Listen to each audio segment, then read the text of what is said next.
کیا صرف 2 مہینوں میں پی ٹی آئی کا ووٹ بینک کم ہو گیا؟ یہ حکومت کی مثالی کارکردگی ہے؟ کیا پی ٹی آئی کے ووٹرز کی آنکھیں کھل گئی ہیں؟ کیا ماجرا ہے یہ؟ فوری طور پہ اس کا جواب جانیں گے. بٹ چند صاحب، ظاہر ہے ایرانین پریزیڈنٹ کا پاکستان میں ہونا، جو بیانات آ رہے ہیں ان سے بھی کوئی وہ نہیں. پی ٹی آئی والے کہتے ہیں ہم کہتے ہی یہی تھے کہ بھائی ایبسولیوٹلی ناٹ، اور ہم یہی کہتے تھے کہ ہمارے ملک کی خود مختاری سب سے اہم ہے، ہمیں کوئی ڈکٹیشن نہ دے.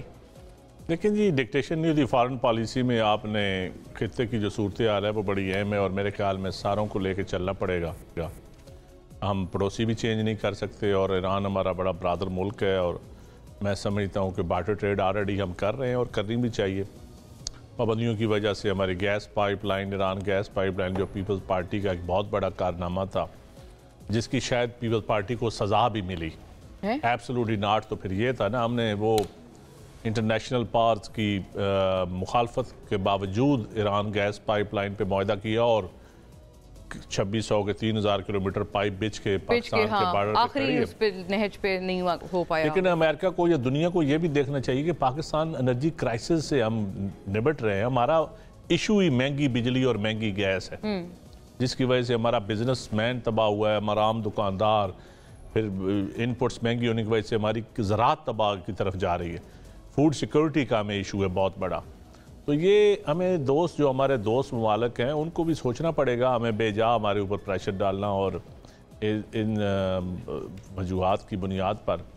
لیکن ہمیں اپنی فارن پالیسی جو ہے اس پہ بڑا، میں سمجھتا ہوں، میں یہ تو نہیں کہتا کہ ہماری ایبسولوٹ آزاد پالیسی ہے، لیکن کچھ آزادی ہونی چاہیے. کچھ تو ہونی چاہیے، لیکن وہ یہ کہتے ہیں کہ جو آزادی کی طرف لے جانے والے جو چند لوگ تھے، آپ کو پتہ ہے بھٹو صاحب سے بھی بہت بھٹو صاحب کا انجام آپ متاثر نے دیکھ لیا. بھٹو صاحب کا انجام اور اس کے ساری ان کے دوستوں کا دنیا میں جو اسلامی سربراہی کانفرنس میں جو شریک لوگ تھے، حکمران تھے، اس کے بعد آپ نے ان کا سب کا جو انجام دیکھا، وہ بھی میرے خیال میں ہماری فارن پالیسی کو فیوچر ڈیزائن کرنے میں مدد دے گا. وہ ساری چیزیں خان صاحب میں جھلک نظر آتی ہے بھٹو صاحب کی. وہ یہی تو کہتے تھے کہ ان کے بعد میں ہی تو ہوں جو یہ نعرہ بلند کر رہا ہوں. بھٹو صاحب بننا بڑا مشکل کام ہے، بڑا مشکل کام ہے. لیکن سیاستدانوں کے آئیڈیل ہونے چاہیے، سیاستدانوں کو خوددار ہونا چاہیے.